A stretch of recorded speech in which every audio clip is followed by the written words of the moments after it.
vai subir o nível da pauta. Eu sei que meu telespectador, minha telespectadora gosta muito de pautas que sejam, digamos assim, De alto nível. melhores, de alto nível, e é o que a gente vai ter agora. Grilo, apresente o nosso convidado, por favor. Estamos recebendo aqui nos estúdios do Girando a Pauta o jornalista e cientista político Fernando de Castro. Fernando de Castro, ele atuou como repórter no site BSM, na Revista Oeste e como correspondente internacional do site The Epoch Times. Atualmente é correspondente para assuntos da América Latina no portal de notícias o The Gateway Pundit, não é isso? Falei certo? Sim, sim. Seja muito bem-vindo, Fernando, aos estúdios e também ao programa Girando a Pauta. Obrigado, meu caro. Obrigado, Eduardo, pelo convite. Graças, Fernandão. Uma enorme satisfação. Minha, cara. Obrigado por que trazer um isso. pouco mais de qualidade pra gente Não, aqui. que é isso. Você é um baluarte do jornalismo e da coragem de falar o que muita gente aqui não fala. Obrigado, meu amigo. Obrigado. Ou razões que a gente conhece, mas que a gente deixa por trás da câmera pra não arranjar problema pra gente. Isso. Cara, o que é que eu pensei? Eu disse, pô, a gente vai falar da eleição americana. Eu fiquei até 4 da manhã acordado ontem. Eu também. Tu ficasse também, né? Minha noiva ficou até as 2, eu disse, não aguento mais não, mas eu fiquei Ele até até as demorou a atender o telefonema pra eu ligar assim. Não entrega o cara, não, porque ele tava ocupado. Porque ele Tá ocupado. Mas, ó, Mas é um foi... dia especial isso. É claro. Não, É. e foi massa dessa vez, porque assim, as eleições americanas geralmente duram dias pra apuração. Sim. E foi rápido, não foi, Fernando? Sim, Eduardo, em 2020 houve um problema muito grande, generalizado em vários estados, em relação à contagem, à apuração de votos, porque a gente estava numa pandemia e muita gente, e nos Estados Unidos é interessante isso, porque quem é filiado a um partido, ele registra a sua presença como um eleitor do Partido Republicano, vamos colocar assim. Tá. E até aquele momento havia uma tendência de eleitores do Partido Democrata optar pela votação por correio, porque lá você pode votar pelo correio, você recebe uma cédula na sua casa, marca o voto e deposita em alguma urna. E existe uma tendência do lado republicano de buscar votar presencialmente. Como havia a questão da pandemia, muita gente do lado republicano estava evitando ir presencialmente. Como o voto nos Estados Unidos não é obrigatório, então terminou havendo uma lacuna muito grande de eleitores do Partido Republicano e uma vantagem dos eleitores do Partido Democrata. Então isso também ensejou vários problemas, porque do lado democrata eles reivindicaram vitória assim horas antes da classificação da eleição, que validou ali a vitória do Joe Biden naquele momento. Mas também houve, do lado republicano, uma alegação muito grande de fraudes, especialmente dessa votação por correio. A abertura das caixas lá. Então, Exatamente, e vários vídeos registrados disso. Tem um pessoal lá chamado Project Veritas, que eles têm uma quantidade absurda de vídeos, de gravações de pessoas assim descendo do carro com uma quantidade, uma pilha de cédulas e depositando nas urnas. Sim. Então houve uma alegação muito grande de fraude em relação a isso, mas que não prosperou para o lado republicano e o Senado americano validou a eleição do Joe Biden naquele momento. O que é que você achou dessa eleição? A gente teve aí, como é que tá a parcial? Tá 277, né, Gabriel, salvo engano? Sim. 277, Sim. né, delegados. Até o momento, eu tenho acompanhado aqui pela Fox News, que foi a primeira a projetar a eleição do Trump, está 277 delegados para o Trump e 224 para a Harris. Eu pediria só para explicar ao seu público, Eduardo, como funcionam as eleições americanas, porque não tem o mesmo sistema daqui. Não vi até uma comentarista Globo News dizendo que o Trump ser eleito, um condenado, é uma ameaça à democracia, etc, etc. Primeiro que os Estados... Assim, uma informação que pode chocar algumas pessoas. Os Estados Unidos não são uma democracia. Os Estados Unidos são uma república constitucionalista. E existe um temor, uma coisa assim, até colocado pelos próprios pais fundadores, do temor do chamado da ditadura da maioria. Ou seja, você pode ser um governante ruim para as pessoas, o que quer que seja, mas se você arranjar voto, você vai se perpetuar no poder. Não sei por que eu me identifiquei com Recife aqui. Vai lá. Então, como é que ocorre a eleição americana? Lá você vota, você vai é uma espécie de plebiscito geral.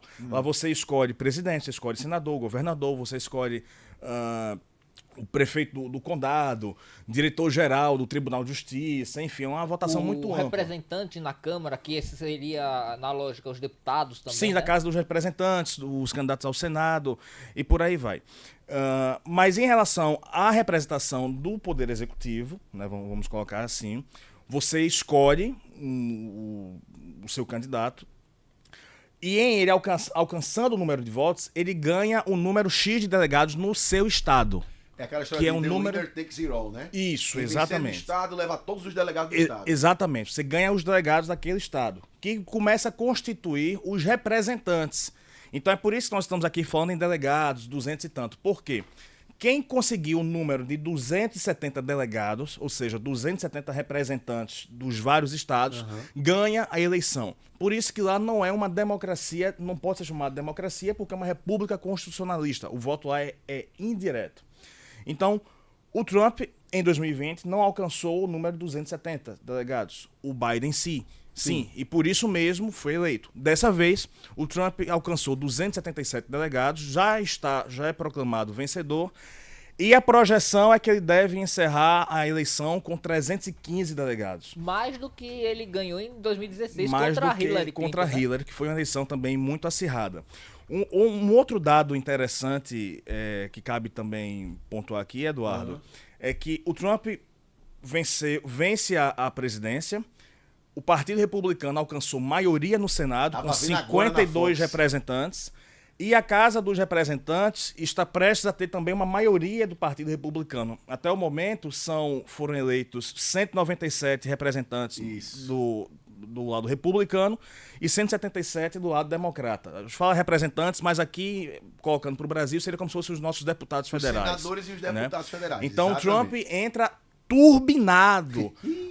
Tranquilo Vai nos ser, próximos 4 certamente anos, né? estamos falando aqui do presidente mais poderoso, acho que da história recente. Né? Assim, ontem eu estava comentando com um amigo meu dos Estados Unidos, e ele disse, olha, o Trump não vai fazer chover para cima se ele não quiser. Né? No Senado já tem, inclusive, já é definido. Ele já definido. consolidou a maioria Já no definido. Senado. Só falta só a Câmara de Representantes. Só Sim, para poder que- mais que já tá isso tendo- como ele é- tá com 20 a mais e tem, acho que, não sei se 20 e poucas São cadeiras. 10, são a maioria em comparação com os democratas, são 10 cadeiras que os republicanos têm de vantagem em relação a eles.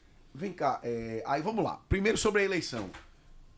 Muito se falava que ia ser a eleição mais disputada, que ia ser muito acirrada, tal. Realmente se esperava isso por conta da troca, né, do Biden. A gente tem toda uma sequência aí, né? Tem aquele primeiro debate de Biden com Trump. Isso. E aí, eu achei, na verdade, eu já estava achando antes de começar a campanha que estava sendo uma crueldade com Biden o que estavam fazendo, na minha opinião, sabe? Ele estava nitidamente senil, ele não estava mais respondendo, ele chegou a cair, né? Sim. Já estava sendo um negócio que estava expondo muito ele. No debate que foi promovido, inclusive, pela CNN com as outras emissoras americanas, isso no dia 28 de junho, Biden, ele começava a responder uma coisa, mas não conseguia terminar. Foi esse debate que gerou a troca, né, do Biden Sim. pela Kamala Harris. Não sei se é Kamala ou Câmara, nunca sei. Kamala. Kamala, né? Kamala. E aí se colocou aquela história da agenda woke. Bom, agora o bicho pegou, porque você tem uma, entre aspas, negra, né? Que eu não acho ela negra, mas enfim. Mas uma negra que é de origem foreign, né? Que chamam lá, que os pais dela são... Da África.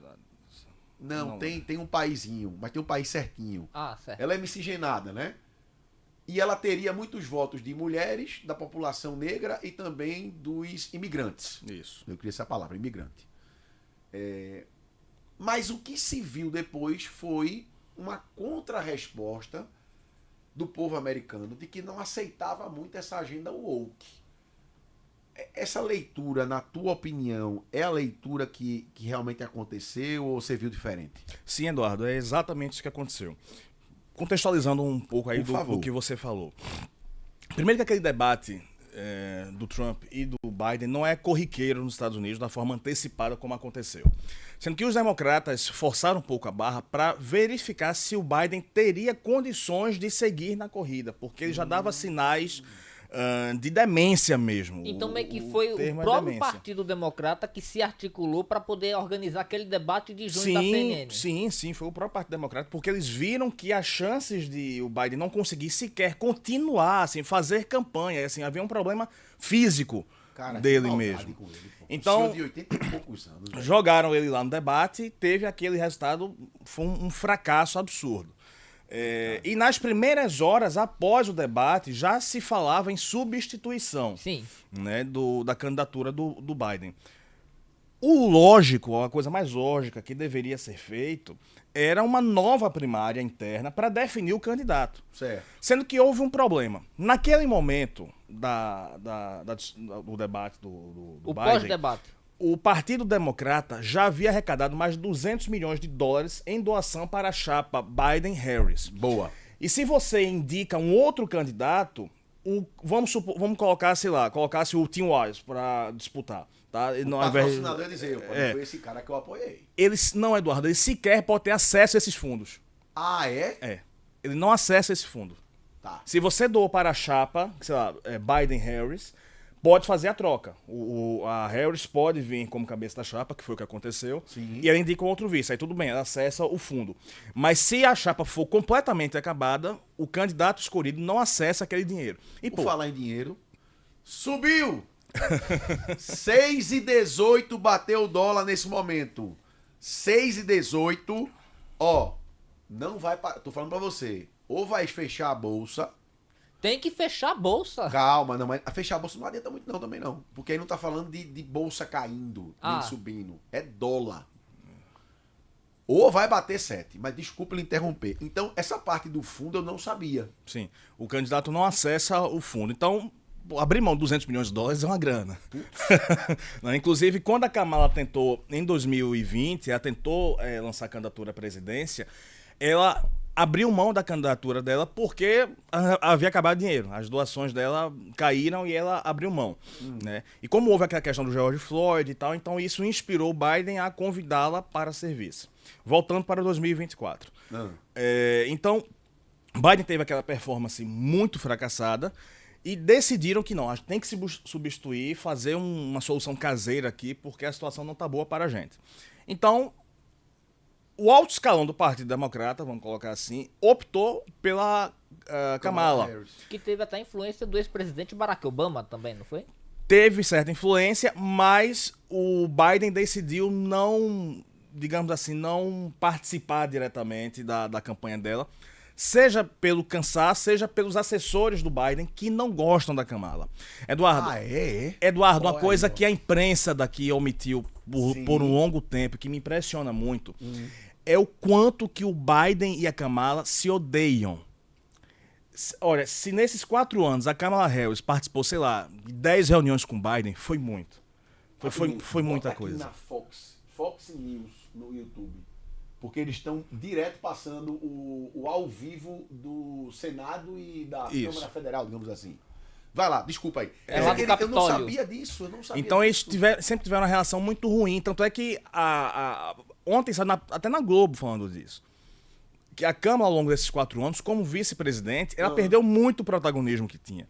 Porque ela ficou uma espécie de vice decorativa. Ah, não, a gente botou uma vice negra, então fica aí. É o suficiente pra gente ter feito nossa propaganda. Então isso provocou uma perda do capital político dela muito grande. Certo. Então ela chega nessa solução caseira, foi escolhida assim de última hora para disputar a eleição. Ela chega muito com a imagem muito danificada, muito ligada à questão da agenda woke, né, a pauta identitária. E a campanha Aí- dela foi muito nesse discurso também, não foi? Exatamente. E a campanha dela fez uma aposta nessa questão da agenda identitária, que foi revelou-se ontem um equívoco muito grave. É importante, eu estava observando ontem em vários canais, e o Chuck Todd, que é um comentarista da NBC News, um canal de esquerda, inclusive, ele fez, olha, ontem a gente verificou, Eduardo, teve estados que, ainda durante a apuração, Trump estava alcançando uma votação de 70% entre a comunidade latina e hispânica. Era Então, isso. então todo mundo ficou, meu Deus, o que é que está acontecendo aqui? E o Chuck comentou, olha, o que está acontecendo aqui é muito simples.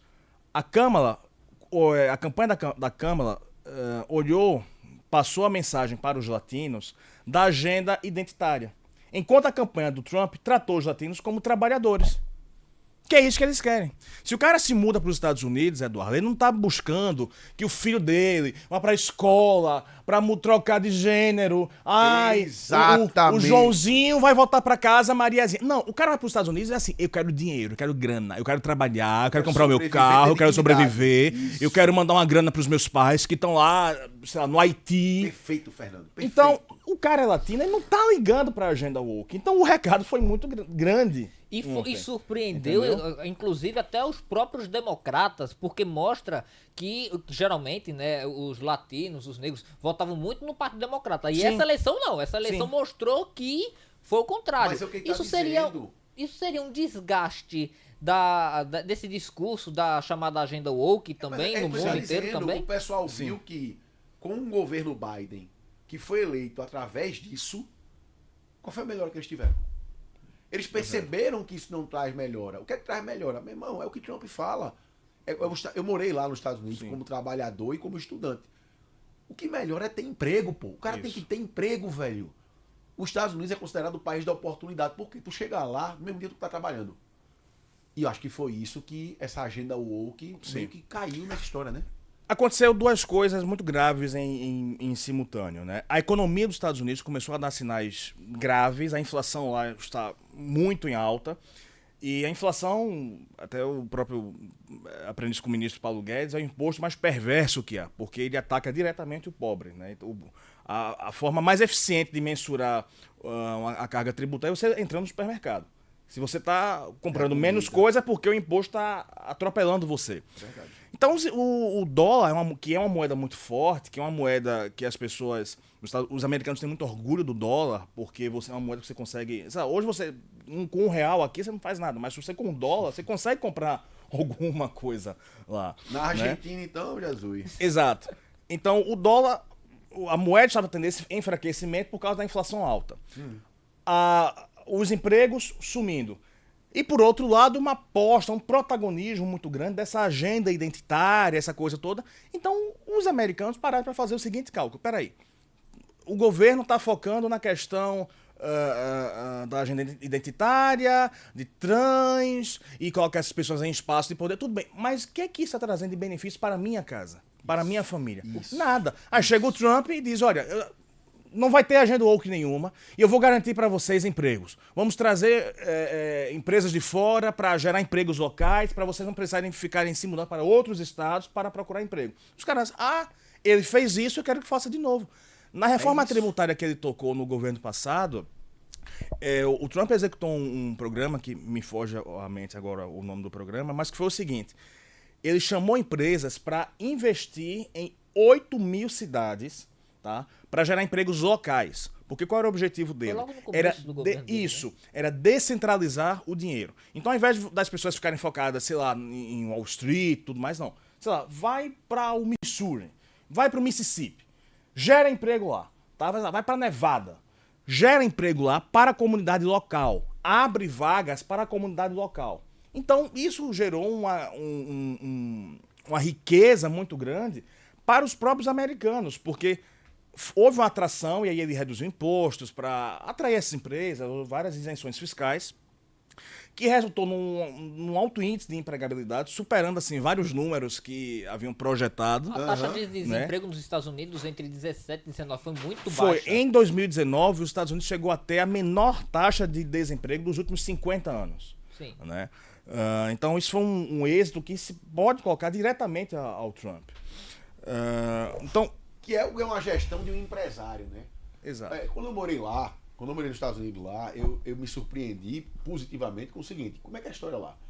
Tu abre uma empresa com $600, tá? Tá indo ventinho mais aí, eu tenho tu abre uma empresa com $600. Isso. E aí o governo fala o seguinte, ó, eu vou abrir a tua empresa e tu não vai pagar imposto. Isso. Pra tu crescer. Isso.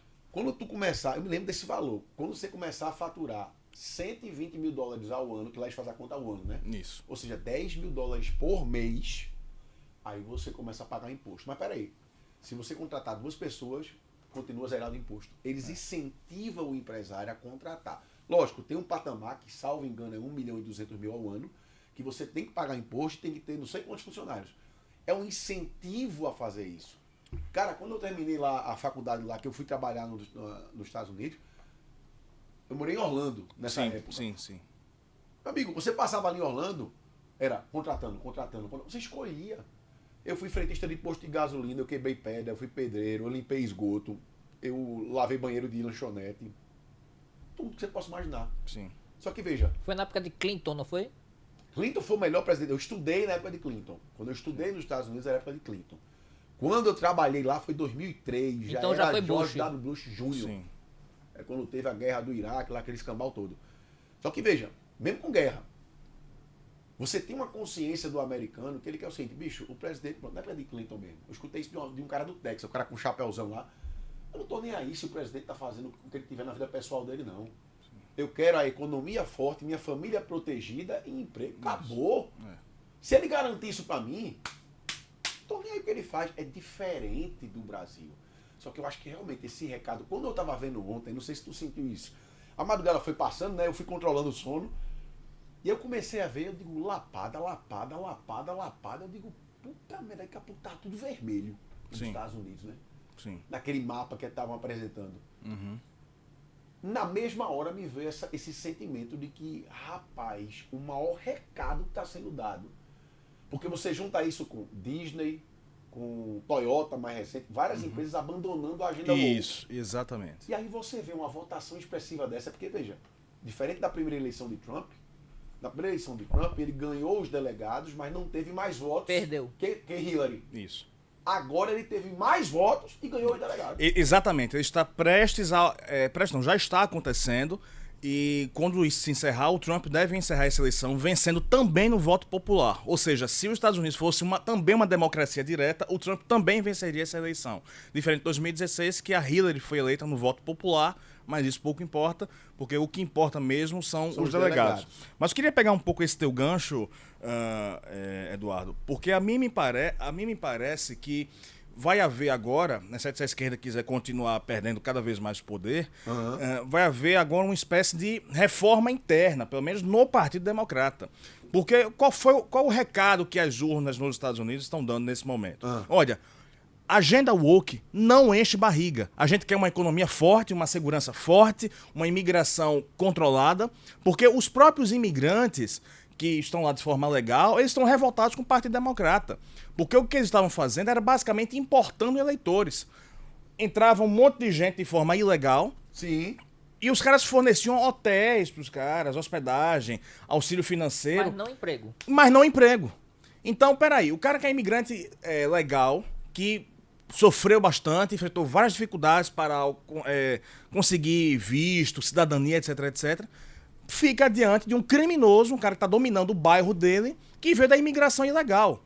Então, esse resultado que temos hoje nos Estados Unidos é também um recado dos imigrantes que estão lá de forma legal. Boa leitura. Porque, peraí, entrar nos Estados Unidos não é uma coisa fácil, tá bom? Por razões óbvias. Mas se o cara entrar de forma ilegal e tem mais benefício do que o cara que está lá legalizado, peraí, eu vou dar um recado, vou usar as ferramentas que estão à minha disposição e dar o recado para isso. Então, o recado que o eleitor deu nesse momento ao Partido Democrata é isso. Imigração ilegal não é bom para vocês, não é bom para a gente. Não é bom para vocês porque perdem a eleição e não é bom para a gente porque a gente sofre as consequências disso nas ruas. O aumento da criminalidade foi também uma pauta muito debatida ao longo desse tempo e o Trump, evidentemente, prometeu fortalecer a segurança dos Estados Unidos. As fronteiras. As fronteiras, especialmente, que isso gerou um problema muito grande para os governadores dos estados, porque eles viam que o governo federal estava lavando as mãos e até incentivando esse tipo de coisa. O Texas, inclusive, porque lá os estados eles têm uma independência. O Texas usou a própria polícia para fazer a segurança da fronteira e disse que ia tocar o terror mesmo e tocou. Exato. Mas isso, a polícia local não tem um poder de fogo como o exército, por exemplo. Exato, isso é uma coisa exato, para o exército lidar. Exato. E o Biden não estava usando a força do exército para fazer frente a isso. Ele até tirou. Aquela questão dele ter tirado o exército do Afeganistão também prejudicou muito. Demais da conta. Isso, em termos de visibilidade local, foi muito ruim. Por quê? você tinha ali o Trump iniciando alguns acordos, vários acordos de paz que ele celebrou com Israel, né? Especialmente os acordos de Abraão, que teve uma abrangência muito grande para pacificar as relações diplomáticas com Israel. Até os Emirados Árabes Unidos firmaram relações com Israel, coisa que não acontecia desde a década de 40. Né? Quando foi firmado o Estado de Israel, já ali muitos países árabes já se colocaram, digamos assim, na oposição a Israel. O Trump foi lá e firmou vários acordos de paz. Enquanto o Biden chega fazendo aquela operação desastrosa do Afeganistão. Sim. E Eduardo, quando ele manda simplesmente voltar todos os soldados americanos, ele deixou lá mais de 7 bilhões de dólares em equipamentos militares. Para o Irã. Por isso que hoje o Talibã voltou a ser a força que era, porque você com 7 bilhões em equipamentos militares, você consegue promover uma ditadura terrível para a população, você consegue tiranizar todo o seu povo, você consegue tiranizar as mulheres, você impõe toda uma cultura que vinha sendo rejeitada, que vinha sendo superada. O Afeganistão estava vivendo uma democracia liberal. E no momento que o Biden faz aquela retirada desastrosa, sem qualquer planejamento, ele impõe, ele dá de presente Sim. ao Talibã todo o controle do Afeganistão pela via militar. Então ficou muito mais difícil controlar o terrorismo dessa forma do que como antes, porque o Trump estava esmagando todos os terroristas naquele momento no governo dele. Entramos muito bem, inclusive, nesse assunto, que era o assunto que a gente estava querendo também pautar contigo. Vamos lá. Eu me lembro bem desse dia, quando o Biden tirou o pessoal do Afeganistão e depois ele pagou uma, entre aspas, dívida com o Irã de 6 bilhões de dólares, uma coisa dessa. Sim. E aí eu me lembro de Trump dando uma entrevista dizendo: esse gesto começou uma guerra. Sim. E logo depois tem o ataque do Hamas a Israel. Aí vamos falar agora do que representou a vitória de Trump para as duas guerras que nós temos hoje, que chamam mais atenção. Nós temos várias outras guerras que estão acontecendo, que ninguém presta atenção. Sim. Mas, por exemplo, você tinha a China ensaiando uma entrada em Taiwan. Isso. Você tem os ataques a Israel e as defesas de Israel, que já estavam envolvendo vários players ali do Oriente Médio. E você tem Rússia e Ucrânia. O que pode significar? Qual é o recado político dessa eleição de Trump? Que os americanos não querem mais financiar a guerra. Quando começa uma guerra e o Biden anuncia, vamos mandar tantos bilhões em ajuda militar para a Ucrânia, isso é dinheiro do pagador de impostos dos Estados Unidos. Perfeito. E existe... Tirando dinheiro dos Estados Unidos para fora. Isso. E os americanos têm uma leitura muito firme dessa questão do imposto, do quanto que eu estou pagando e do quanto que isso está sendo retornado para mim. Então, peraí, a inflação está aqui em alta, eu não estou conseguindo comprar as coisas para minha casa direito, eu não estou conseguindo abastecer direito o meu carro, o consumo, o gasto da minha família está aumentando cada vez mais, e você está mandando ajuda, você está fomentando a guerra fora e ainda mandando o meu dinheiro para fora. Eu não quero mais isso.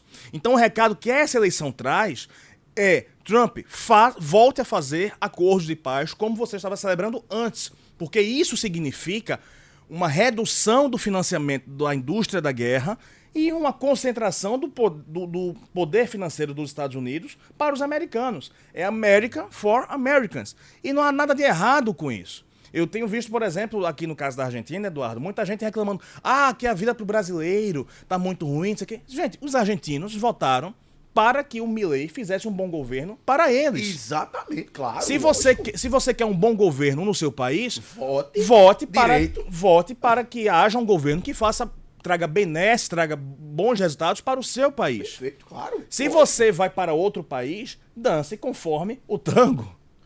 E outra coisa, você bateu numa coisa que eu acho importantíssima.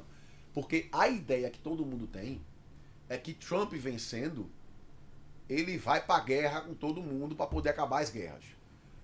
Eu, por exemplo, tenho uma noção do seguinte: Biden é aquele cara pacato que jamais vai dar uma tapa em você. Trump é aquele cara doido que, se você bulir com ele pode jogar uma pedra na sua cabeça. Uhum. E existe aquela lendária passagem que dizem dele com Kim Jong-un, né? Que ele teria ido para a Coreia do Sul, atravessado a fronteira a pé, para depois ir encontrar com Kim Jong-un na Coreia do Norte. E teriam dito, isso aí tornou-se uma lenda, não sei se é um fato verdadeiro, mas que ele teria dito lá, o Kim Jong-un, o seguinte: ó, tá vendo que eu sou doido de vir aqui desarmado, né? Esquece esse negócio de guerra com a Coreia do Sul, tá? Porque senão eu entro.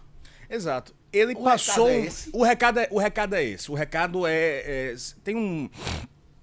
tem um livro do Trump sobre negociação que ele fala exatamente nisso. Se Assim, você quiser botar o terno, bote, que eu sei que tá frio pra você agora. Vai. que ele fala exatamente nisso. Que é você pressionar a pessoa, você intimidar mesmo a pessoa, especialmente se você estiver com razão, se você estiver certo. Então é você ir pra cima dele. A Coreia do Norte estava ameaçando os Estados Unidos há pelo menos 3 governos. Vinha ameaçando desde o tempo do Bush, ameaçou durante o governo do Obama também. Então chegou o Trump e disse, olha, ele deu um recado, ele falou isso aqui que eu vou dizer, fez, olha, você tem arma nuclear, eu também tenho, mas a diferença é que o meu botão funciona. Acabou, compadre. Acabou. E aí o Kim Jong-un teve que baixar a bola dele, né? E consequentemente gerou uma reunião. Havia ali nos bastidores, falam-se, que se costurava um acordo de paz entre as duas Coreias, mediado pelo Trump. Mas com a derrota dele em 2020, isso parou. Né? A gente viu aí uma precipitação, as tensões voltando. Né? A Coreia do Norte voltou a lançar mísseis balísticos, por exemplo, etc. Essa questão da indústria da guerra é muito forte. Por quê? A indústria da guerra, ela envolve várias empresas que ganham muito dinheiro financiando isso. Consequentemente, essas empresas financiam várias campanhas democratas, porque os democratas gostam de uma guerra, porque isso representa financiamento para essas empresas que dão dinheiro para eles.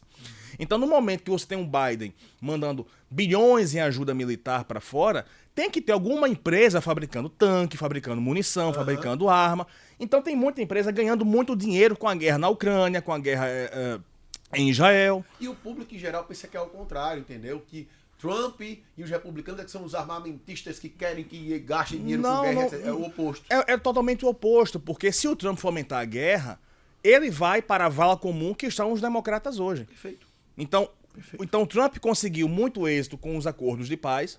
Isso passou o recado aos americanos, aos cidadãos americanos, de que você tinha um governo austero, um governo com responsabilidade fiscal com o dinheiro do pagador de impostos e que não ia ficar perdendo tempo e dinheiro fomentando guerras lá fora. Então, o americano sentiu esse recado, especialmente agora, com as guerras que estão rolando na Rússia, em Israel. Israel com o pessoal lá. Mas assim, o recado que Trump passa é aquele negócio, ó, bicho, tu sabe que eu sou forte e doido, né? Então, bicho, faz um acordo de paz aí. É essa a diferença que eu sinto. Por exemplo, chegar um cara que não me ameaça em nada. O cara vai dizer, meu irmão, tô nem aí pra tu. Mais um Trump da vida chega e diz, ó, bicho, faz isso não, porque aí eu vou ter que entrar, e se eu entrar eu vou acabar contigo. É mais ou menos assim, eu imagino. Exato. Traduzindo em palavras. Por exemplo, a questão da OTAN.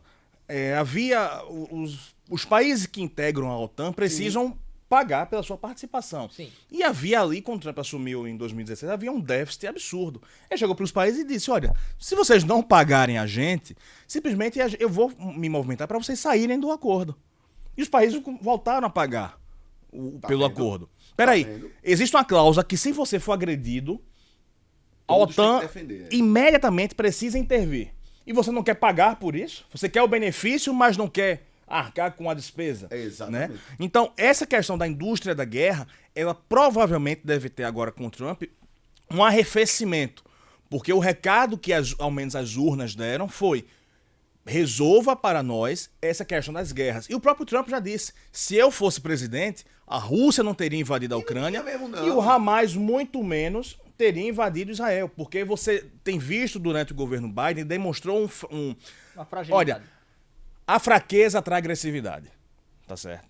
No momento que o Biden começa a demonstrar fraqueza, até física mesmo, falando coisa com coisa nas entrevistas, caindo e tal, vocês viram que as pessoas começaram a perceber que o presidente da maior potência do mundo era um cara fraco. Então isso deu segurança para eles agirem com essa agressividade como vemos hoje. E agora com o presidente forte, o recado é outro. O recado, não, a gente vai ter que sentar na mesa com esse cara, ele vai querer ver o que é que a gente está fazendo aqui, para ver qual é a negociação que é possível. Mas também, em havendo alguma embromação, alguma rejeição de sentar com o Trump, as consequências vão vir. O mais importante que a gente observa nesse contexto é que os americanos não querem continuar sendo financiadores de guerras alheias, coisas que não tem nada a ver com eles. E aí, Fernando, eu agora aproveito a oportunidade, já que a gente está falando de guerra, de Rússia. Agora há pouco, o presidente da Rússia, Vladimir Putin, emitiu um comunicado através de uma nota que foi divulgada pelo Kremlin, que é o palácio do governo russo, lá em Moscou, onde ele disse, abre aspas, não vamos nos esquecer de que estamos falando de um país hostil que está envolvido direta e indiretamente numa guerra contra o nosso Estado. Vamos ver. Fecha aspas. O Kremlin disse que também se recusa a parabenizar Donald Trump pela vitória. Fernando, em relação a esta manifestação em si, fora outras que nós temos de outros líderes internacionais, sobre a manifestação de Putin, qual seria o recado nas entrelinhas que isso traz para o mundo? É o que eu acabei de falar. Porque, veja, existe no meio militar um termo chamado proxy war, guerra por procuração. E o que existe hoje em relação à Ucrânia e à Rússia é uma guerra por procuração. Porque a Ucrânia sozinha não consegue se defender. Quem está financiando a defesa da Ucrânia, que claro tem que se defender, a Ucrânia foi atacada, são os Estados Unidos. Então o posicionamento do Putin é um recado contra o financiamento dessa indústria da guerra que eu acabei de falar. Sim. Porque quem tá contra-atacando são as munições americanas. E o recado que ele está dando é o seguinte: eu não vou lhe parabenizar, porque a guerra que eu comecei está sendo revidada por você, que não tem nada a ver com essa história. Entendeu? Porque a Ucrânia sequer faz parte da OTAN. Então, os Estados Unidos compraram essa guerra. Assim, não me cabe aqui entrar o mérito se correto ou não, mas o recado que a Rússia está dando é um recado assim, expressa soberania, mas em segundo mostra que ele está insatisfeito em estar sendo contra-atacado pelos Estados Unidos, que está financiando a Ucrânia, não só com a questão do próprio do envio de dinheiro, mas também do envio de armamento. Como é que deve agir? Como é que deveria? Porque eu fico pensando o seguinte: se Trump entra agora e diz assim, beleza, Rússia, mete bronca aí na Ucrânia e o problema é da Ucrânia. Mostra fraqueza, mostra fortaleza? Como é que deveria ser? Mostra alguma atitude, mas eu acho, a mim me parece que o Trump deve ter algum posicionamento de sentar com os dois numa mesa e chegar em alguma solução, entendeu? Acho que faltou essa pessoa para conseguir isso. Com o respeito necessário, né? Com o respeito, com a força necessária. O Lula tentou fazer isso, pelo amor de Deus, mas é uma piada de mau gosto, né? Ele sugeriu uma roda de samba e uma cervejinha para negociar com Putin e o Zelensky. O Zelensky. Jesus Cristo. Falando em Lula, falando em Brasil... Antes de tu entrar em Brasil, desculpa te interromper, a gente tá em Brasil, só pra gente continuar. E com relação a Israel? Aí o buraco é mais embaixo. Porque o Hamas é um grupo terrorista. E Israel tá tendo isso, mesmo assim, com toda a dificuldade que eles têm, mas o Mossad é o melhor serviço de inteligência do mundo. Os caras superam a CIA, por exemplo. A CIA... Quem é a CIA? A CIA foram os caras que permitiram aquele atentado contra o Trump. E eles estavam sendo sinalizados a respeito daquilo, que tinha uma pessoa no telhado, e eles disseram, não dá pra subir nesse telhado, porque ele é muito inclinado. Aí 2 dias depois aparece uma vaquinha em cima do telhado, né?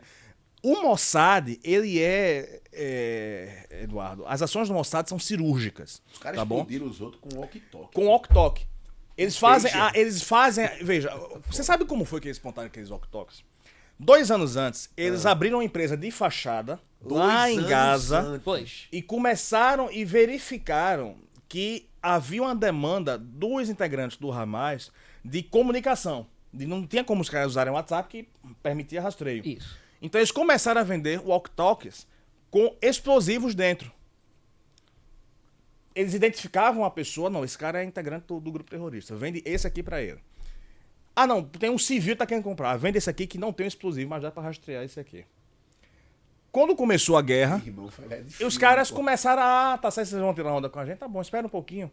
Então começou a ter várias mortes, os caras precisavam se reunir pra definir a linha de comando. Nessas reuniões, começaram a explodir um monte de walkie-talkies. E também começou a explodir outra coisa, placa solar. Porque como havia uma demanda por energia elétrica e que, enfim, explosões tal, Sim. danificam muito isso, o Hamas começou a investir em energia solar. E os agentes do Mossad também abriram uma empresa de fachada para vender energia solar para o pessoal. As negócio de placas, filme, velho. Missão Impossível, Tom Cruise. as placas solares vinham com explosivos. E aí, quando começou toda essa guerra, os caras começaram a mapear as placas solares que tinha. Não, detona esse aqui. Então, o Mossad faz ações cirúrgicas. Em relação ao Hamas que você perguntou, eu acredito que o Trump deve adotar uma linha muito dura com esse Porque pessoal. agora tem Irã no meio, né? E o Hezbollah esqueça, né? Ou não? Não. Você não pode O esquecer maior nenhum. A grupo, gente não pode subestimar. A gente tem que ter um cuidado aqui em relação a ciência política é muito prudente, muito cuidadosa com isso, porque a gente não pode subestimar esses grupos nem superestimar o Trump. O que os americanos, ao menos que eu tenho conversado com alguns amigos lá que também trabalham nessa área, o que eles esperam são ações cirúrgicas para parar toda essa guerra. Seja em relação à Ucrânia, seja em relação a Israel. Tá. Agora, por que eu acredito que a mensagem do Hamas vai ser um pouco dura? Porque o objetivo do Hamas não é somente destruir Israel, é destruir toda a América. Eles pregam morte à América. Isso. Então o Trump vai ter aquela coisa de também defender o próprio país. Então acredito que o recado ao Hamas vai ser muito mais duro, muito mais objetivo, muito mais cirúrgico. Tipo assim, ó, ou você aceita isso aqui que a gente está propondo, ou a gente vai pro pau com você, Mas é valendo. junto com Israel. E aí se junta as duas potências, Israel e os Estados Unidos, aí é pra, assim... Aí dizima. dizimar a faixa de Gaza. Rússia e China. Rússia faz medo ainda? Olha, eu não... Faz, mas eu não sei se deveria, porque todo Tá mundo... quebrado internamente, Todo né? mundo esperava que a Rússia fosse dominar a Ucrânia Sim, em seria. questão de horas, né? E já vai se arrastar E para já vai 3 ser asa anos. para 3 anos. Então, assim, fala-se também sucateamento dos equipamentos Isso. militares da Rússia. Eu soube. Então, assim, é aquela coisa. A gente não pode superestimar a Rússia, mas também não pode subestimar. Eu acho que hoje o Putin, ele tá preservando, mantendo aquela coisa em banho-maria para tentar algum acordo para beneficiar ele. Do tipo, pegar ali as áreas mais nobres da Ucrânia, Putin também com não é saídas assim para os rios, que aquilo rende muito dinheiro. Tu acha que a resposta... Trump vai ter que entrar com resposta militar, então, lá no Oriente Médio vai ser mais resposta militar? É provável que sim, mas não me surpreenderia se ele conseguir algum acordo que consiga pacificar aquilo ali. Porque qual é o problema? Os palestinos querem uma terra para chamar de sua, tá bom? Em 2020 havia um acordo, Sim. esboçando um acordo de Israel e a Palestina para isso surgir, mas o pessoal não gostou, achou que o acordo beneficiava muito Israel, mas era um ensaio do que poderia vir pela frente. Não vai me surpreender se o Trump tentar ressuscitar esse acordo, apesar da guerra. Então, essa guerra aí com o Hamas, ela deve ter alguma saída, algum resultado que a gente não conhece ainda, mas a mim me parece que o Trump deve ressuscitar esse acordo aí Sendo com aquele Israel. cara, tipo assim, ó, agora eu sou mais forte, Isso. vem cá tu, a coisa vai ser assim. Né? E observe, a gente tem que colocar uma coisa aqui. Israel não é contra a Palestina ter terras. Nunca foi, na verdade. Nunca Já foi. teve, 12 acordos, salvo Já engano. houve várias tentativas de acordo para isso. Mas acontece que os caras querem acabar com Israel. Então, bom, Que não a Palestina, os grupos os terroristas grupos que estão lá. que dominam. Nem os palestinos querem aqueles Não, caras, não pô. querem, porque tem palestino que mora em Israel. Inclusive que trabalha na faixa de Gaza e tal, tudo certinho. Exatamente. Entendeu? E aí, Vamos do lá. Oriente para a Ásia, com China e Coreia do Norte, o comportamento poderá ser o mesmo ou diferente? É uma boa bronca, né? pergunta. Cada É uma boa pergunta pergunta. rosa da bexiga aqui. Não, porque veja o seguinte, no momento que o Trump presidiu os Estados Unidos, naquele momento a gente tinha uma configuração geopolítica X. Hoje a configuração geopolítica é XYZ. É completamente diferente. Muito mais difícil de lidar, com países muito mais sedentos pelo poder, pela ampliação, pela expansão geográfica do que antes. Então ele vai ter que aí lidar com esses países de uma forma diferente. Porque a configuração de hoje é uma configuração diferente. Então você pergunta, a China, a Coreia do Norte, a gente não sabe ainda como vai ser. Né? É possível prever alguns passos, que é o que eu estou dizendo aqui. É possível que ele tente ressuscitar esses acordos de paz que ficaram parados em 2020, fruto da derrota que ele teve pela reeleição na Casa Branca. Né, que houve assim, foi um giro de 180. Você tinha o Trump fazendo acordos de paz e agora você tem o Biden fomentando guerra no exterior. Então o recado que se passou para as outras nações foi muito grande também. Havia um temor, por exemplo, Eduardo, ao longo desses 4 anos, de uma invasão da China em Taiwan. Porque a Rússia invadiu a Ucrânia. O Hamas teve a ousadia de invadir Israel. Pô, e a China? Tava tendo ensaio já, né? Já tinha os caras Vários lá. ensaios. Era só questão de vários tempo. ensaios. É questão de tempo. Então eu acho que ao menos agora o recado é de parar as turbinas. Parar as turbinas porque o doido voltou. E saindo um pouco da ciência política, Eu gosto de ouvir isso. Pra sabedoria popular, aquela coisa. O remédio de um doido é outro na porta. Exatamente. Né? Então a gente deve ter uma configuração geopolítica aí alterada de uma alteração de rumos na configuração geopolítica com a liderança do Trump. Mas como isso vai ocorrer de país para país somente após a posse dele. Eu vou trazer para o Brasil agora, porque nosso amigo Lula fez umas coisas que foram, né, ruins para os Estados Unidos, mas só para dizer que o dólar agora chegou a 6,19, tá beirando 6,20, então não para de subir, e que a gente já tem aqui um aumento na, digamos assim, Câmara Federal de 198 republicanos, né? Estava 197, agora 198. No Senado nada mudou, né? Nada mudou, continuam 5 cadeiras em aberto, mas já vai ter maioria republicana, não é isso? E aproveitando, já que você falou em dólar, Edu, Sim, chega agora o resultado de que o índice da Bolsa de Valores de São Paulo também está em queda de 0,54%. Não é uma queda tão expressiva, mas de boa. registra uma queda considerável. Só que isso pode piorar pelo assunto que a gente vai abordar agora. Grande Fernando, Pois não. há meses atrás, ou desde que assumiu o governo, o presidente do Brasil, e aí eu vou esquecer Lula, Bolsonaro e tal, o presidente do Brasil, o cara que é para representar os brasileiros, ele se posicionou muito claramente a favor das ditaduras. Ele se posicionou ao lado de Rússia, de China, de Venezuela. Teve um último episódio, que foi a eleição da Venezuela, que inclusive o Lula se juntou lá ao México, ele foi lá para o México, né, para aquela cúpula lá, e ele deu o recado de que não vamos aqui, né, dizer que... Não vamos nos manifestar. Ficou tipo assim, não vou entrar no mesmo grupo que os outros países livres, Sim. digamos assim, dizendo que a eleição na Venezuela não deve ser reconhecida. E teve algumas outras atitudes dele também que não foram muito bem vistas pelos Estados Unidos, mesmo sendo Biden o presidente. O que é que pode acontecer com a gente agora com Trump eleito? Você acha que vai vir? Eu imagino, de maneira leiga, que deve vir rebordosa por aí. Eduardo, os Estados Unidos são conhecidos por agirem de forma muito pragmática. Em relação a conhecimento dos países, a posicionamento dos países, eles vão simplificar aqui, vamos colocar aqui, pensar potes, vamos pensar que tem alguns potes aqui. Esse é o pote do país inimigo, esse é o pote do país que tem algumas tendências inimigas, esse é o pote do país a observar e esse é o pote do país que a gente pode se unir. Hoje o Brasil está no pote do país inimigo.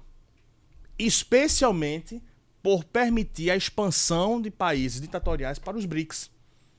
E agora já até essa ideia dos BRICS terem a própria moeda e tal, isso dá um recado aos Estados Unidos de que os rumos do Brasil não estão bons no momento e que existe uma outra coisa que está para além do governo, que é a questão do Supremo Tribunal Federal. Tem uma coisa que foi colocada ontem e que eu achei muito interessante a imprensa não ter abordado isso. Um dos cabeças da campanha do Trump é um sujeito chamado Jason Miller, que eu conheci pessoalmente em 2021 no CIPEC em São Paulo. Ele até comeu o bolo de rolo comigo. Boa! Eu levei um bolo de rolo para ele. Tem um vídeo disso e foto. Eu levei um bolo de rolo pro Jason Miller comer, que eu entrevistei. Depois da entrevista, eu trouxe um negócio aqui pro senhor que é lá da minha terra. E ele comeu. Disse, olha, isso parece um doce que eu comi na minha infância. Isso vende na Amazon, não? O cara queria comprar bolo de rolo pela Amazon, pô. Daqui a pouco surge essa ideia. Muito obrigado por nos representar bem. Bolo de rolo é um bom convite. E aí o que aconteceu? Esse cara foi lá pro CIPEC, lá em Campinas, conversei com ele vários momentos, falamos da perspectiva das eleições desse ano, etc, etc. Falamos das perspectivas também para as eleições que estavam se aproximando, em 2022. Perdão, isso não foi em 2020, não, foi em 2022. E aí, quando o Jason foi voltar para o aeroporto para subir no jato dele, a Polícia Federal deteve o cara. Prendeu o cara e detalhe, os agentes da Polícia Federal sequer falavam inglês. Botaram o cara numa sala fechada lá, né? Trancou ele lá e ele ficou sem entender nada com aquilo. Aí teve que chamar um agente de uma companhia aérea que sabia inglês para falar a ele. O que ele estava fazendo lá, qual era a ligação dele com o pessoal do 8 de janeiro, aquela coisa toda. E aí, ele disse, não tem ligação nenhuma. Assim, foi explicar algumas coisas e deram um monte de papel para ele assinar. Ele falou, não vou assinar nada daquilo não, e as horas se passando e tal. E o Jason Miller ligou para Donald Trump. Ele explicou, senhor presidente, o Trump estava em Mar-a-Lago, jogando golfe e tal. Ele parou e explicou ao presidente, estou detido aqui por agentes da Polícia Federal, não estão permitindo que eu embarque, né? E queria que o senhor me ajudasse. Aí o Trump, não, tudo bem. Ligou para a embaixada americana, que imediatamente mandou uns 2 advogados lá, né? Disse, não, libera o cara. Inclusive entrou também na jogada a embaixada da Polônia, porque tinha um polonês lá com o Jason Miller que também foi junto. Incidente diplomático. Então, top, isso viu? teve um potencial de provocar incidente diplomático absurdo. Grandes proporções. Aí a gente volta para 2024. O Jason Miller foi um dos chefes da campanha do Trump, né? Estava com o Trump no avião particular que o Trump tem a todo momento. E ontem, o Jason Miller foi flagrado pelo Eduardo Bolsonaro conversando com o Trump lá em Mar-a-Lago. E fala-se na boca miúda que o Jason Miller não se esqueceu dessa ocasião.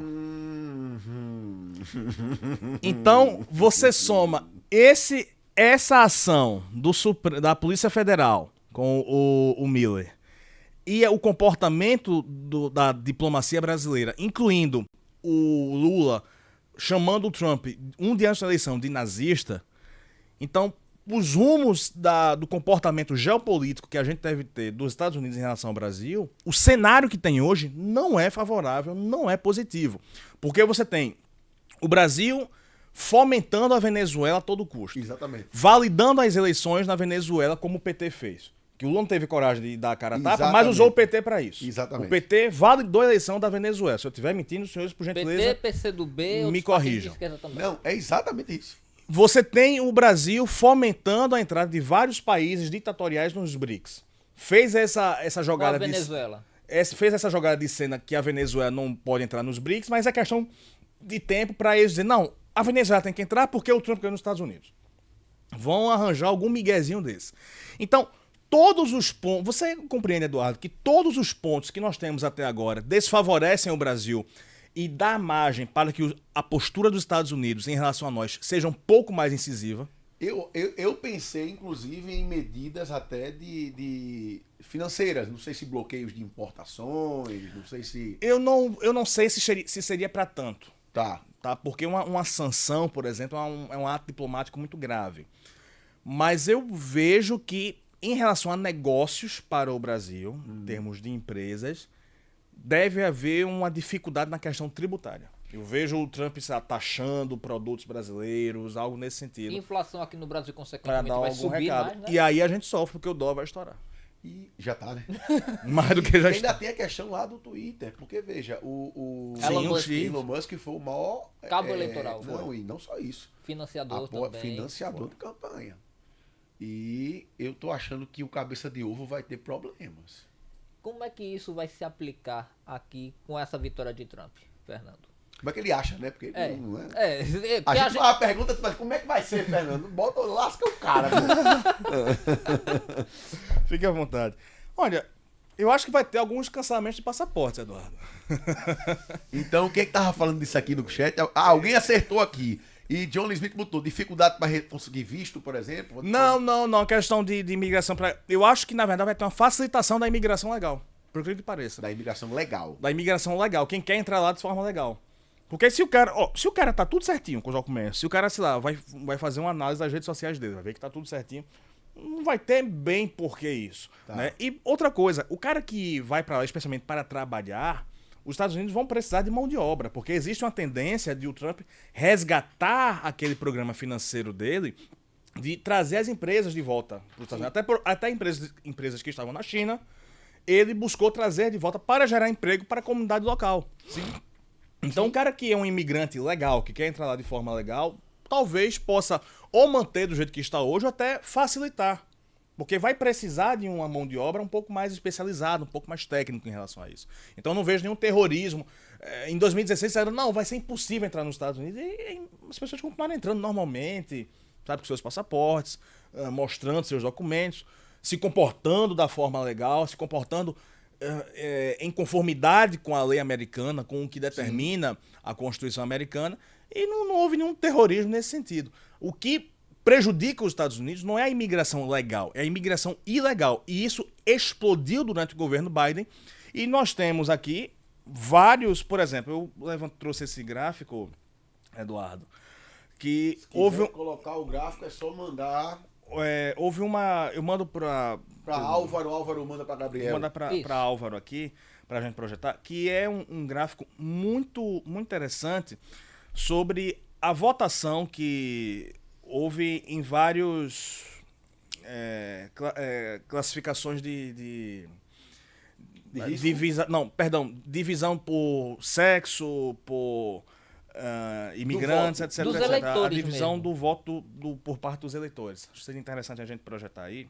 Quando o Grilo receber, ele já passa para Gabriel. Eu já passei. É feito o Politic, tem aqui, né? Eu assinei o Politic. Isso, para ver, faz a divisão por gênero, por raça, por idade, idade, tudo social. mais. Esse é um gráfico que saiu agora há pouco, que é muito, muito interessante Aí, na tela. pra gente. Ok, Aqui, na cara dali.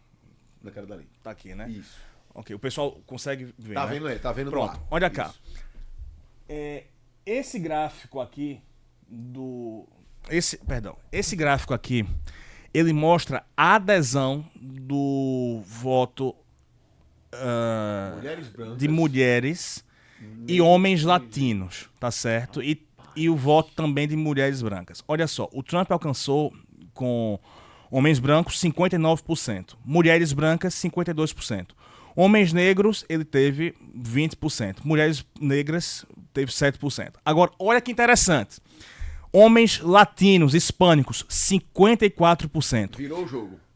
Exatamente. Na Né? última eleição. Virou Mulheres latinas, ele teve também um aumento, Crescimento. né?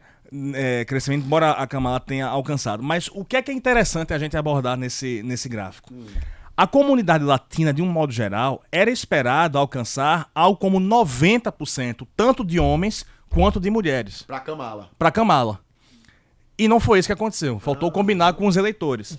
Então, até isso, Eduardo, até isso é um recado muito grande dos latinos que estão lá, tá certo? E que estão vendo o aumento da criminalidade, da imigração ilegal. Então, os próprios latinos, os próprios imigrantes legais estão buscando proteger a si mesmos.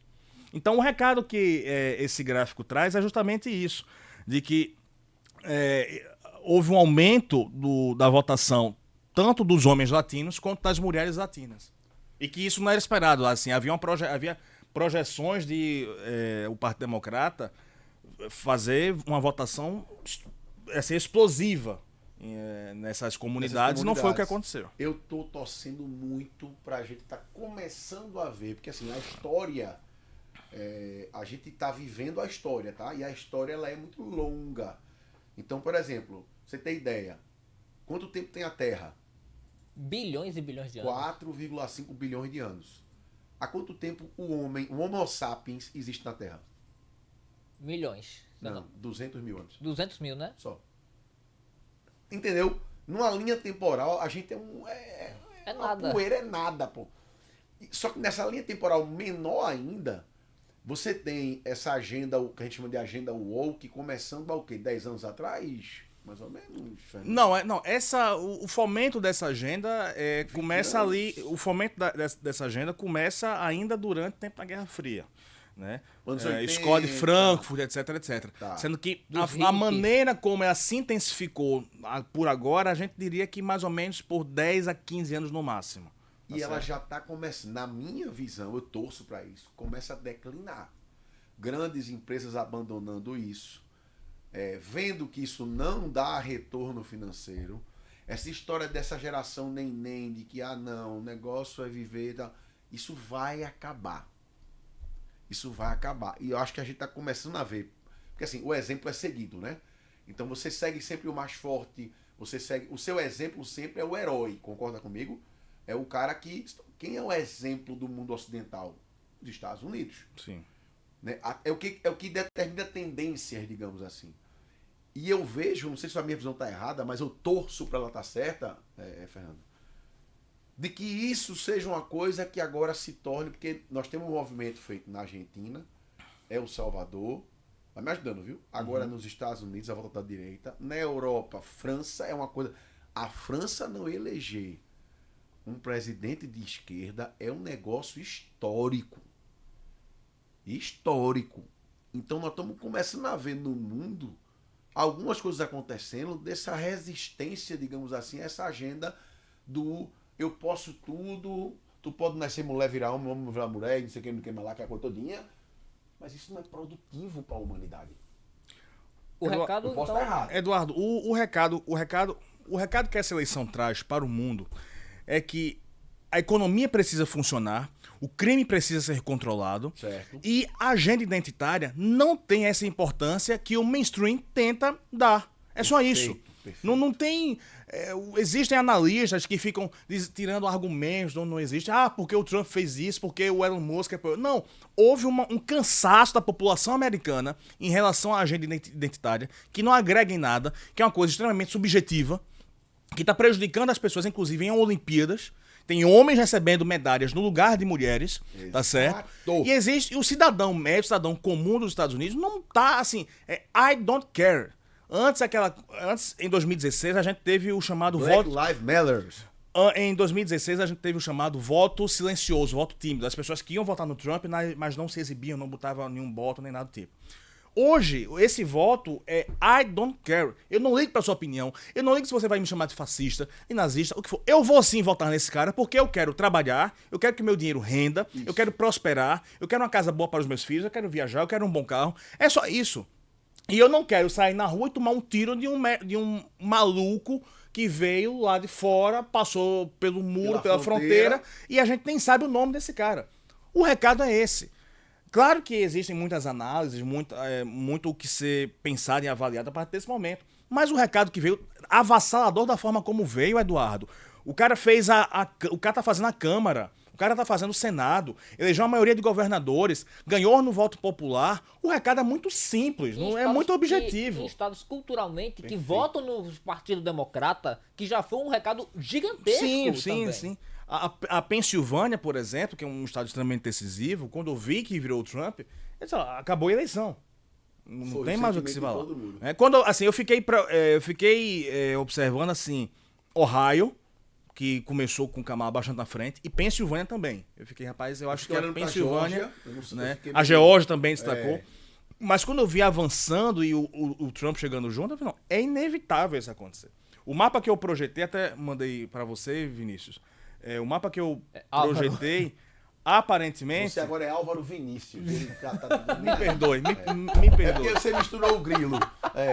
Me perdoe. É muito... Eu vou querer Fernando aqui todo dia. É bom demais. A turma só elogiando o Fernando aqui, pô. É mesmo? Obrigado. Bom demais o cara, velho. Que é isso? Aí tem um mapinha pra você botar Tem um aí, mapa então. que eu fiz uma projeção do possível resultado que a gente teria.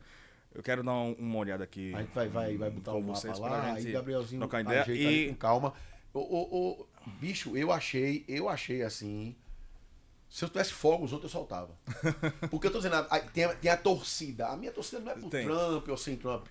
Eu torço por uma vida mais calma como a gente tinha antes, pô. Sim. Sem essa história de, você é fascista, você é nazista, você não sei o quê. Bicho, a gente, como eu morei lá nos Estados Unidos, o americano é o seguinte, ele tá cagando se você tá com cabelo roxo, azul, verde.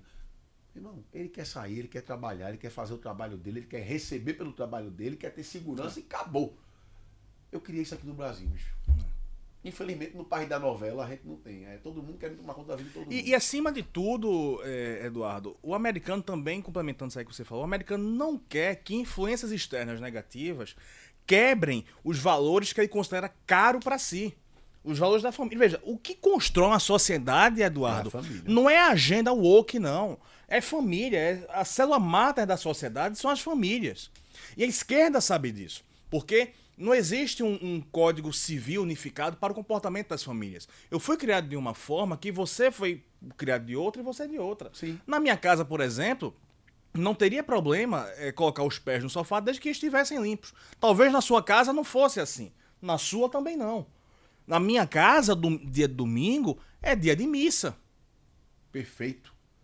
E qual é o pai, qual é a mãe que quer ver o seu filho quebrando essa corrente de valores construídas ao longo de décadas por influência da escola, por influência do professor na universidade ou no curso, por influência, sei lá, da televisão? Não querem, porque são valores caros para a sociedade, são valores que você não compra um valor desse, Eduardo, você constrói com o tempo. Quando você tem uma família com esses valores, ou valores ordenados pelo menos, tudo bem, pô, você pode ser aí do candomblé, do espiritismo, não é isso que ele tá falando. Tá falando de valores de ordem, de hierarquia, de você respeitar o direito do outro. Você tem uma sociedade que é mais respeitosa, que lidar com a sociedade é mais fácil. O que a gente vê hoje é tipo assim, essa história, meu corpo, minhas regras eu mando e dane-se o...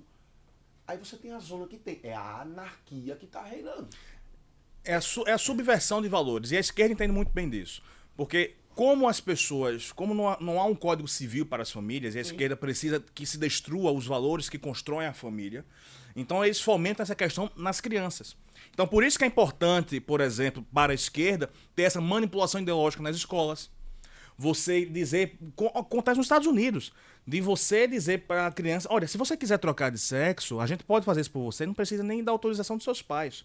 Pelo amor de Deus, Eduardo, qual pai, qual mãe em sã consciência quer uma coisa dessa? Eu ia na escola Não dar uma quer. voadora no professor, eu digo logo. Não quer. Cara, a conta de elogio tem aqui pra você, é sério. Muito obrigado. Ó, bicho, na boa, tem que trazer esse cara todo dia. Não, eu vou ler alguns aqui, é sério, tá aqui, ó. Tá aqui, pô. Ó, acompanho o Fernando desde 2014. Evelyn Cavalcante dizendo, jornalismo bom. Minha amiga, né? O Wesley dizendo, Eduardo, tinha que trazer esse convidado toda semana. É o melhor. Isso é o melhor do que podcast. Muito obrigado. Cara, a galera tá ali adorando. E eu também. Muito E obrigado, eu também. sou muito generoso. Você, não. Bicho, você é um poço de conhecimento, só que você fala a linguagem da gente. E isso é muito bom. Vamos lá. A gente tem um mapa que tá com o mapinha aí, Gabriel? Isso. Olha, Gabriel desenrola rápido, meu amigo. O negócio é... Bom, Vai lá. esse foi o mapa que eu projetei para a vitória do Trump. Né? Eu não cheguei a fazer uma projeção para Kamala, porque, diferente de 2020, em momento algum eu não acreditei que ela poderia vencer essa eleição. E eu, como jornalista, eu não sou capaz de... Eu não consigo emitir para o meu leitor, as pessoas que me acompanham, que buscam a minha opinião, uma coisa que para mim não é possível de acontecer. Boa. Né? Se eu tivesse em um jornal, claro, quando eu escrevo uma matéria, eu dou o fato e acabou. Fatos são fatos. Mas Boa. como as pessoas me procuram para buscar minha opinião, foi essa. Nos chamados swing states, que são os estados que definem uma eleição, você tem uma onda vermelha nos estados-chave. Né? Por exemplo, Carolina do Norte, Geórgia, Wisconsin, Michigan, Arizona, Nevada. Só o Michigan que eu projetei para Kamala e aparentemente vai dar Trump. Vai dar Trump. Vai dar Trump. Só dando uma legenda pro pessoal aí, ó. Você vê que tem azul escuro e azul claro, né? Azul escuro é certeza de vitória de Kamala. Azul claro é tendência para Kamala. Você vê que tem um vermelho escuro e tem meio que um rosa, um fúcsia, sei lá como chama isso. Isso. O mais escuro é certeza de vitória para Trump e o mais claro é tendência de vitória para Trump, não é isso? Exatamente. Então, esse foi o mapa que eu projetei. E se você puder colocar o mapa atual da apuração, eu agradeceria para a gente traçar um comparativo. Não sei se dá para dividir tela, Gabrielzinho, porque Gabrielzinho, ele faz, mas tem que ter o tempinho dele também. Porque A máquina tem que sem pressa, trabalhar, né? fiquem à vontade, fiquem à vontade. Cara, pra tu gente acertou ter- um bocado aí. Eu tô vendo, eu me lembro do mapa. Tu acertou um bocado aí. Foi- A Flórida, por exemplo, tu em se acertasse. confirmando a tendência que existe hoje, eu só teria errado o resultado do Michigan. Que eu achei muito difícil o Trump levar lá, mas ele, com 95%, ele tá matematicamente eleito no Michigan. Eu morei em Minnesota, né? Foi o primeiro estado que eu Sim. morei, que é do lado lá de Michigan. O norte dos Estados Unidos é uma área muito tradicionalista, Sim. conservadora. Eu não conseguia ver assim uma Kamala vencendo, por exemplo, em Minnesota, o estado que eu morei. E tem. E ela ganhou, né, em Minnesota, pelo jeito, né? Sim. E tem mais uma coisa pra gente observar aqui nesse mapa. Tá. Arizona, por exemplo, que em 2020 deu o Biden, Arizona vai fechar vermelho também. Que é o que dá de marronzinho aí. Que é o que tá ali Aquele AZ. o AZ ali, É. o AZ, né? Agora, o que surpreende, por exemplo, é a Carolina do Norte. A Carolina do Norte Sério? tinha, por exemplo, algumas análises que diziam assim, não, a Kamala vai começar a recuperação dela pela Carolina do Norte. E quando eu tava vendo a apuração, eu fiz, não tem como a Kamala conseguir algo na Carolina do Norte. Você tá entendendo? Uma tendência, por exemplo, que o pessoal ficou com medo no início. Quando o Texas começou a apurar, a Kamala começou na frente. E o Texas é um estado, assim, um reduto republicano absurdo. O reduto, por exemplo, do George Bush, né, que foi governador do Texas. Então, esse é o mapa atual. E o mapa que eu projetei, só errei por um, que foi o estado do Michigan, que eu achei que não daria o Trump. Então, o que é que esse mapa traz pra gente, ô Eduardo? Tanto a questão do voto popular quanto da representação mostra um tsunami vermelho. A gente não pode nem falar de onda, é um tsunami Foi uma vermelho. lapada, pô. Foi uma Né? lapada. O Trump deve encerrar essa eleição, pelos cálculos que eu ouvi quando estava vindo para cá, com 315 delegados. E, veja, vence no voto popular, finaliza com 315 delegados, maioria consolidada no Senado, maioria na Casa, maioria dos governadores.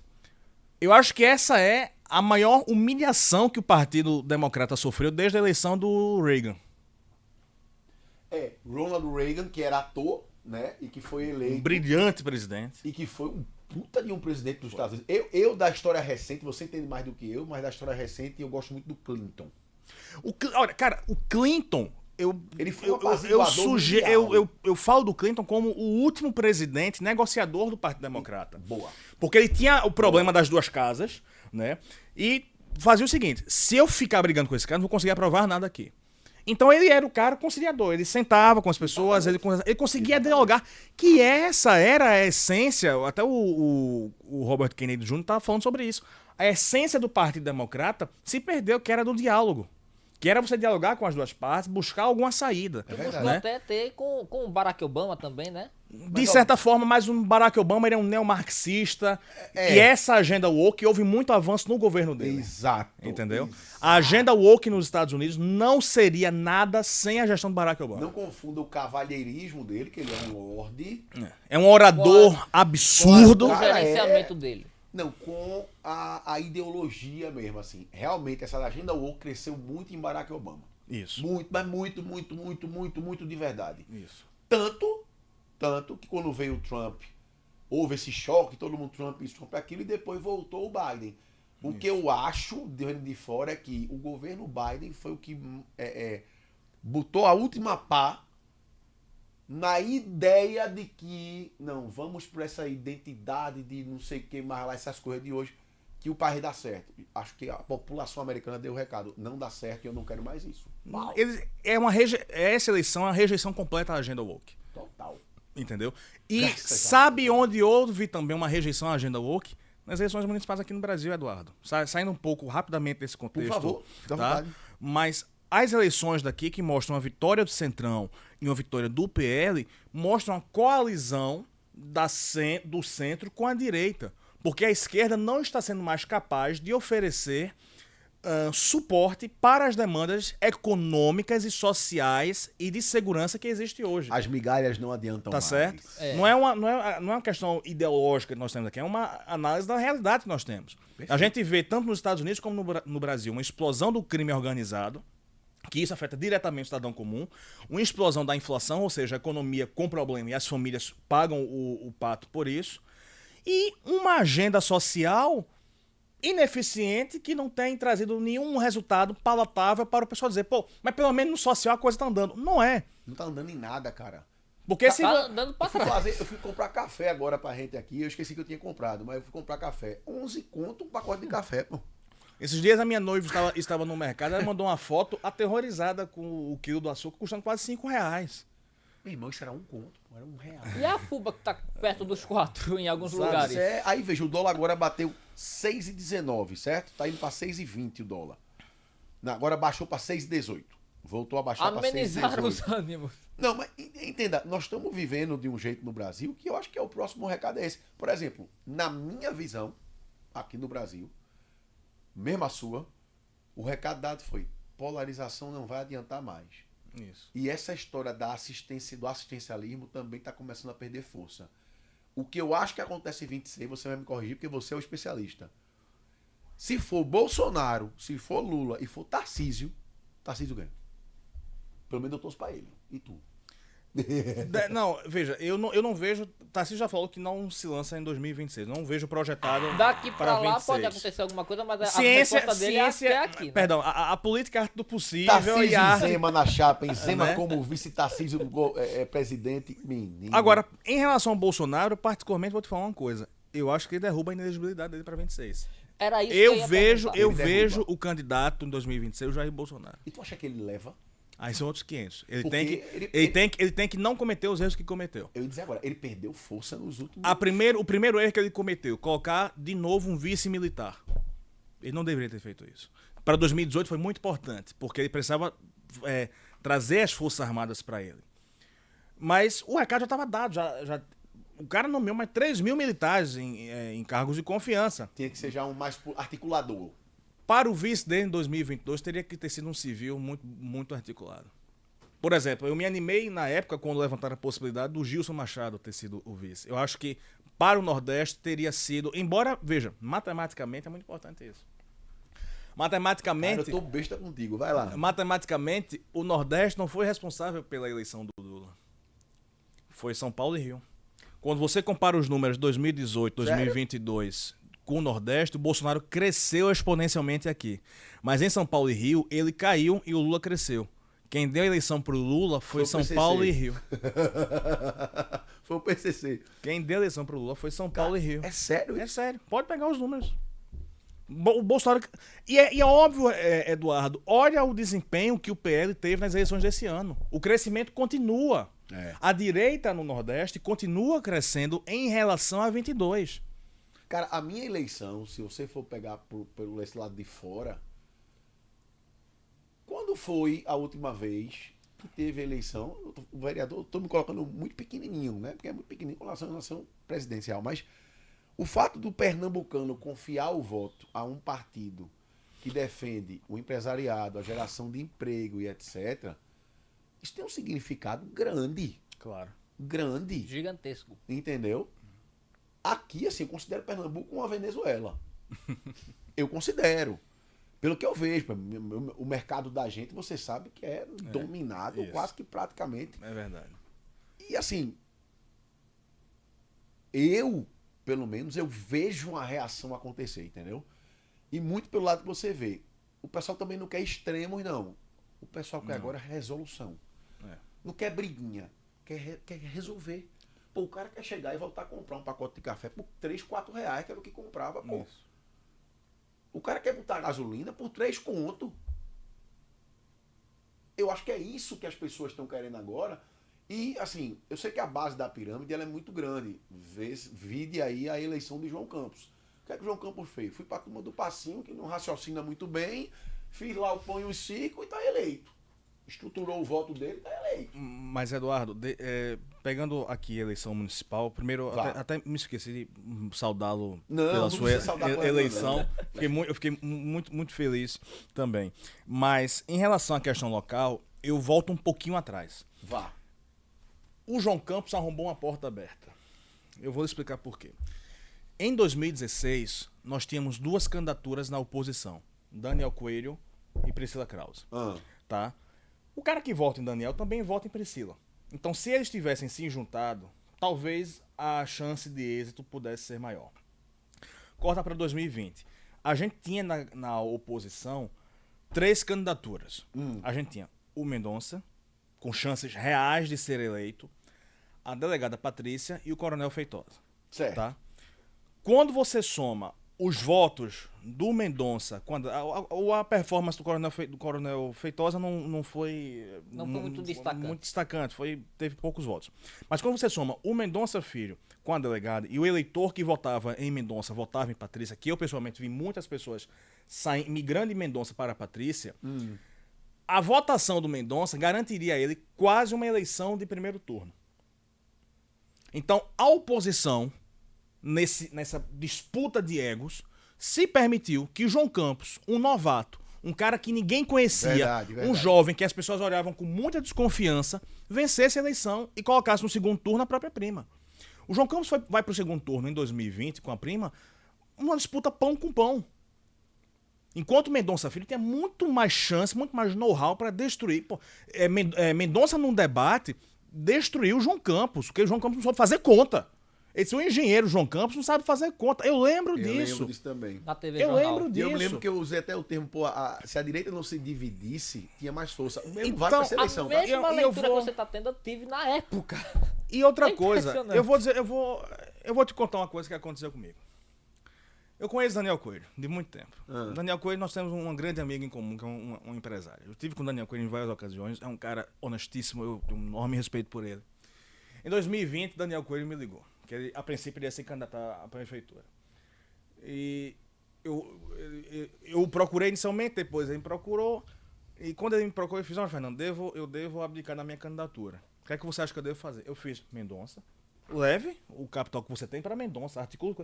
Não, mas Mendonça, assim, você quer... Daniel, pelo amor de Deus, política, você conversa com todo mundo, pô. Claro, exatamente. Eduardo Campos se juntou com Jarbas.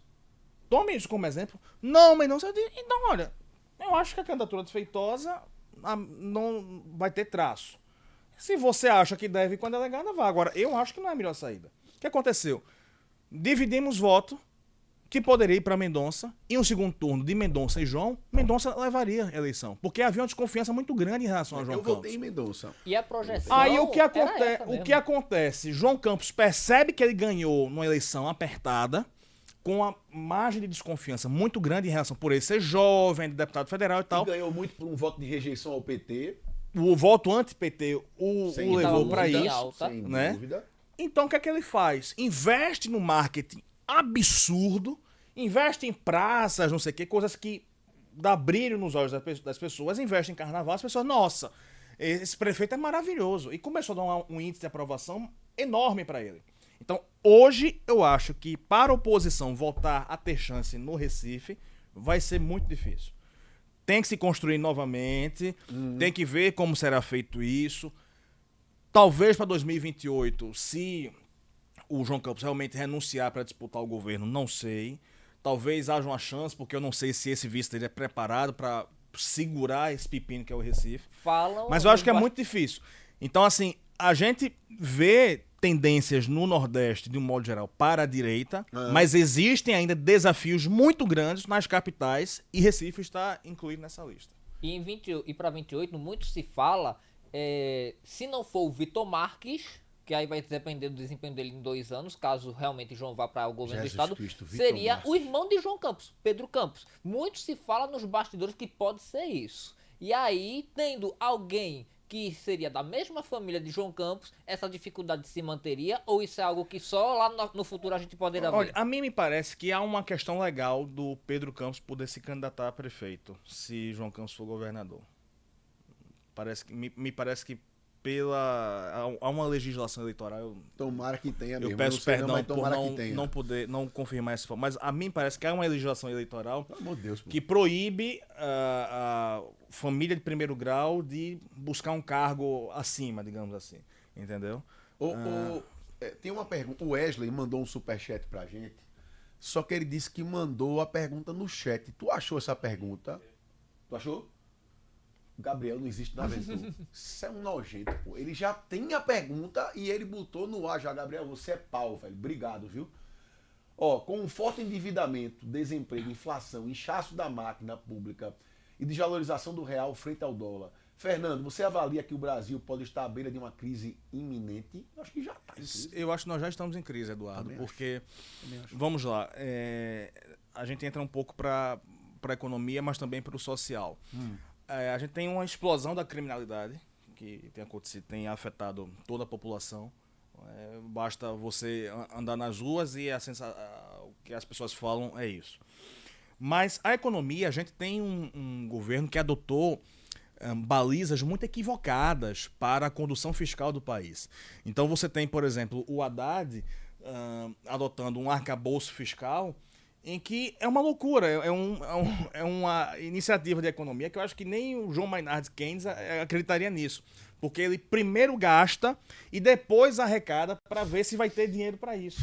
Então é tipo você chegar em casa e dizer: amor, vamos para Disney, tem um cartão de crédito de $15 mil aqui. Mas certo, como é que vamos pagar isso aí? Não sei, vamos ver se eu arrecado dinheiro suficiente daqui para lá. A condução fiscal do Brasil hoje é essa. E isso não é um ciclo positivo para a gente. Então, por exemplo, estamos batendo recorde de arrecadação ao mesmo tempo que estamos batendo recorde de déficit fiscal. Certo. Então, se não há um equilíbrio nesse jogo, o governo vai começar a emitir mais moeda, a inflação vai aumentar, o dólar, que é uma moeda forte, a gente depende de muitos componentes, muitos componentes que a gente importa, muitas variantes que a gente importa e que é paga em dólar. Isso reflete no preço de vários alimentos, no trigo, por exemplo, né, que a gente importa. Então, eu acredito que isso vai provocar um efeito muito negativo na economia do Brasil. A moeda da gente tende a se desvalorizar cada vez mais. E agora com o governo do Trump, que deve fazer um governo com pontos protecionistas e pontos onde deve favorecer uma maior expansão comercial dos Estados Unidos, o Brasil ou canta ao ritmo da música americana ou canta ao ritmo da música dos BRICS, que é onde nós estamos hoje e está nos conduzindo para esse buraco. Então acho que nós já estamos em crise, uma crise doméstica, fabricada de maneira irresponsável por um governo irresponsável que está expandindo os gastos, colocando a conta no lombo do trabalhador, expandindo também os impostos e não está trazendo um resultado disso. Porque, por exemplo, nos Estados Unidos, eu mencionei a vocês a questão do americano ver o dinheiro dele indo para a guerra e tal, e isso provocando uma redução da qualidade de vida interna. Então aqui a gente está pagando cada vez mais impostos e não tem visto esse retorno no dia a dia. Então, assim, eu acho que a gente está em crise econômica e não me surpreenderá se dentro de algum tempo a gente ter alguma crise social, das pessoas realmente cansarem Guerra disso. civil. E aí o buraco é mais embaixo. Ó, eu preciso... Hoje eu estendi o programa porque, assim, os pedidos... Isso vai virar um podcast, né? A gente vai ter o programa Girando a Pauta no YouTube, mas essa parte com o Fernando vai virar um podcast mesmo, que a gente vai colocar em 4K lá no negócio e a gente manda pra você, Fernando, também. Muito obrigado, Eduardo. Vamos fazer uns cortes, acho que tem cortes aqui que a gente Fantásticos. vai... Não, eu mesmo vou editar alguns cortes seus aqui e vou impulsionar nacionalmente, porque, veja, é uma coisa atual e, bicho, você deu uma aula aqui, velho. Muito obrigado. Obrigado a você. Eu queria depois marcar com você pra você me dar umas aulas de verdade. Esse cenário político eu preciso começar a entender agora, entendeu? Estou à sua disposição. Não, quero. Vamos manter contato. E, assim, eu só queria terminar o programa com uma coisa prometida. Nós temos quanto tempo? Nós temos 5 minutos para terminar o programa. Os elogios aqui são imensos, né? Mas eu prometi um negócio, eu queria também sua opinião, Fernando, pra gente acabar um pouco mais leve. Pois não. Teve um cara que ele... É sério, pô. É sério. O cara entrou com um processo contra o Tinder. Você tá sabendo disso? Quando... O cara passou 4 anos no 4 Tinder anos e não pegou pagando. ninguém, velho. 4 anos. Como é que é a notícia aqui? Vai rir aí, Veja. mas você não foge não, vai. O usuário do Tinder, aplicativo de relacionamentos, acionou o Procon em Porto Alegre, no Rio Grande do Sul, por não ter conseguido marcar nenhum encontro pela plataforma. Segundo o Procon Gaúcho, o homem teria assinado um serviço de impulsionamento do perfil dele por 4 anos, mas ainda assim não obteve o resultado esperado. Ele ainda fez impulsionamento. A reclamação foi registrada no órgão pela internet. O documento possuía um relato do histórico do usuário, que não teve identidade divulgada, e um desabafo e alguns outros questionamentos ao Tinder, que foram repassados diretamente para a rede social. O aplicativo foi procurado pelo Procon e a plataforma tem até amanhã para responder aos questionamentos, tanto do Procon quanto dele, que foram feitos e protocolados. Ou seja, ou o cara é fraco de feição, ou então, meu amigo, não tem explicação não. Fernandão, Agora, eu Fale. poderia Fale. pedir a minha opinião sobre isso? por Eu favor, posso dê sua opinião. à vontade. realmente, em algumas poucas palavras, Por favor. expressar. Por favor. Faz o L que passa. Te abraça com a picanha, meu irmão. Fernando, a frase de Edson Jorge aqui. Eduardo, parabéns. Esse realmente foi o melhor programa até hoje. Que é isso? Obrigado. Graças a vocês também. Não, meu irmão, você é um cara que a gente vai reconfigurar o programa. Nós vamos querer ter isso aqui sempre, um analista político. Vamos fazer um negócio aqui diferente. Eu vou conversar com você. Gente, eu entendi Obrigado. o recado e eu acho que bateu de verdade. Fernandão, você deu uma aula, velho.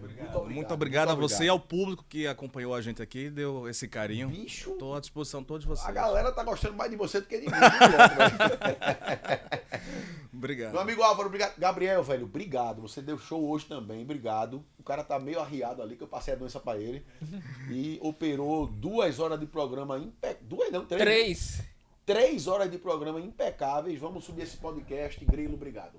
Novas informações a qualquer momento e no seu horário da informação amanhã aqui no Girando a Pauta nos canais da ERM Studios às 11 da manhã. Uma boa tarde pra você e até amanhã, se Deus quiser. E até amanhã mesmo, que eu derrubei até a minha espuminha aqui. Beijo, tchau.